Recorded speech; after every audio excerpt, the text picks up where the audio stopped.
अपना ध्यान सम्मुख विराजमान। श्री श्री 108 श्री परमहंस महान विभूतियों की ओर लगाते हुए और अपनी मुखरसना को पवित्र करने हेतु एक बार ऊंची और मीठे स्वर में बोलिए, जयकारा बोल मेरे श्री गुरु महाराज की जय। बोलो साचे दरबार की जय। बोलो श्री सतगुरुदेव भगवान की जय। कहते हैं कि इस दुनिया में हम सभी अपना जो जीवन जीते हैं, हमारी ज़िंदगी में सुख और दुख आते ही रहते हैं। हमारी ज़िंदगी में संकट आते रहते हैं। हमारा जो जीवन है एक चक्र की तरह चलता है। कभी सुख आते हैं तो कभी दुख आते हैं। आज सुख है तो कल दुख है, आज दुख है तो कल सुख है। क्योंकि कहते हैं परिवर्तन ही इस संसार का नियम है और वक्त हमेशा चलता रहता है। लेकिन इसमें जिस व्यक्ति पर संकट मुसीबत आती है, तो क्या समझना है कि व्यक्ति को हमेशा धैर्य बनाकर रखना है, सही समय पर सही निर्णय लेने हैं। क्योंकि क्या होता है, जब मनुष्य के पास संकट की घड़ी आती है मनुष्य के ऊपर, तो वह भयभीत होता है और उसको समझ नहीं आता कि सही निर्णय कौन सा लेना है। उसे पता ही नहीं होता कि सही निर्णय क्या लेना चाहिए।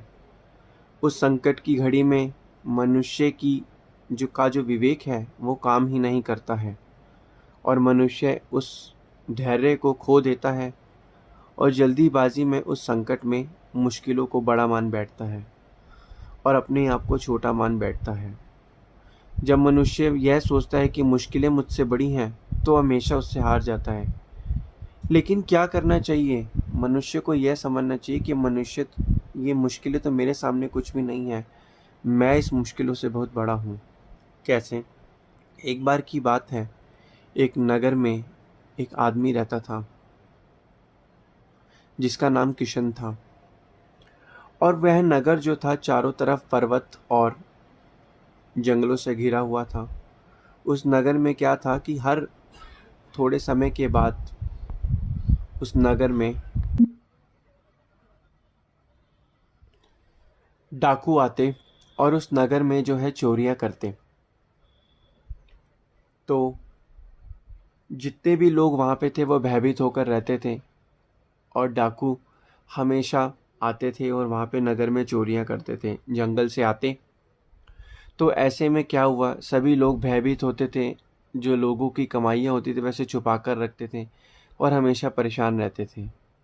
तो हुआ क्या, एक बार उस नगर से एक सेठ जा रहा था। उस सेठ ने उस नगर से अगले दूसरे नगर में जाना था।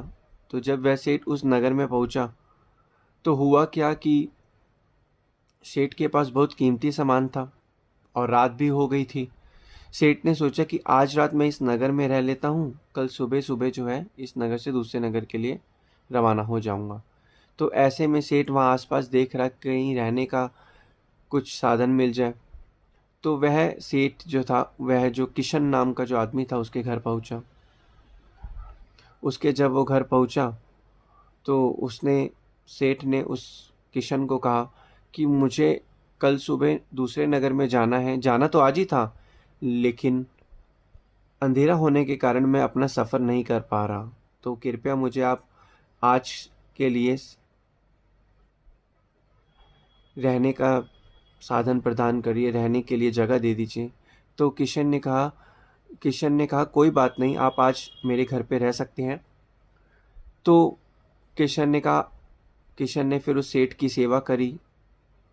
तो ऐसे में क्या हुआ, जब खाना वाला खा लिया दोनों ने, जब वह सोने लगे, तो हुआ क्या कि आधी रात हो गई, डाकू जो थे गांव में आए।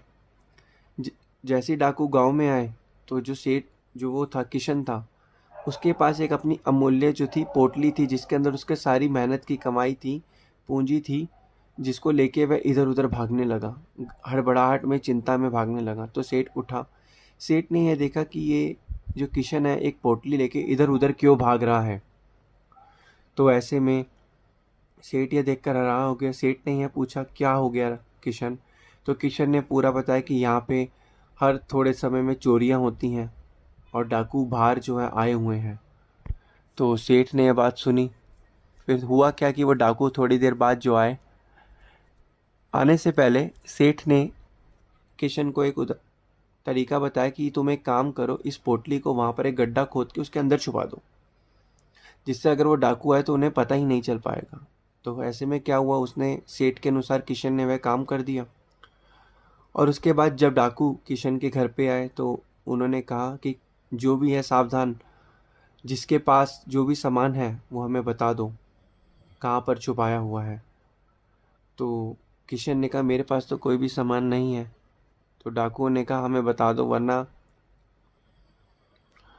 तो यह बात सुनकर सेठ ने कहा कि तुम्हें सामान चाहिए डाकुओं को। तो डाकू ने कहा हाँ। तो सेठ ने कहा कि यह जो सामान है इस आदमी ने वो सामने वो गड्ढा खोदो, उसके नीचे छुपाया हुआ है, उसके अंदर छुपाया हुआ है। तुम गड्ढा खोदो तुम्हें वो पोटली मिल जाएगी। तो यह बात सुनकर किशन बड़ा हैरान हुआ और उसे बहुत गुस्सा आया। तो डाकुओं ने क्या किया, वह गड्ढा खोदा और वहाँ से पोटली निकाली। और डाकुओं ने पोटली निकालने के बाद किशन को बहुत बोला सुनाया और वहाँ से वे चले गए।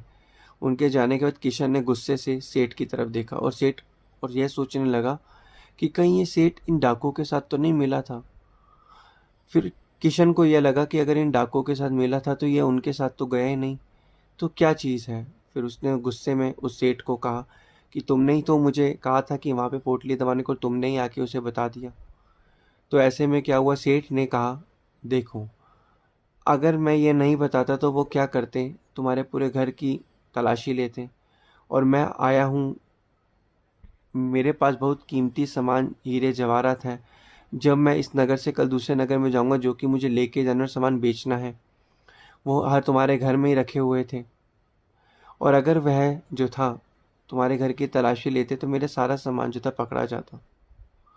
तो ऐसे में बहुत मुश्किल हो गई थी। तो मैंने ध्यान से बुद्धि लगाकर यह सोचा और यह उपाय समझा। तो ऐसे में किशन को तो बहुत गुस्सा आ रहा था। तो कि सेठ ने जब अपना सामान निकाला जिसके अंदर सारे हीरे जवाहरात थे, तो उसने जो किशन का जितना सामान था उतना सामान का जो था पोटली जो थी सेठ ने उस किशन को दे दी और उसे थोड़े से गहने भी और दिए कि तुम अपनी बेटी की शादी में ये गहने जो उसे देना।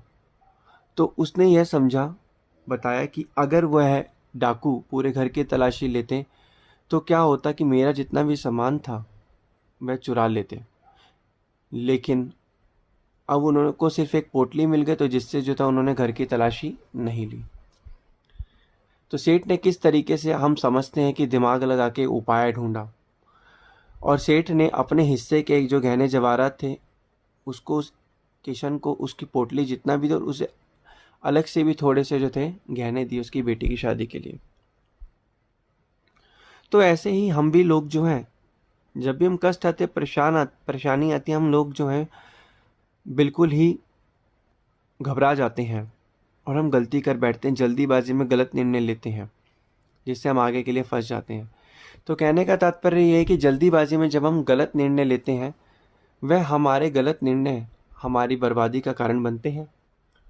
अब हमें करना है कि जब भी हमारे साथ जीवन में उतार चढ़ाव, सुख दुख, लाभ हानि तो सबके जीवन में आते ही रहते हैं, लेकिन हमें जो है एक संयम रख के, एक विवेक रख के इन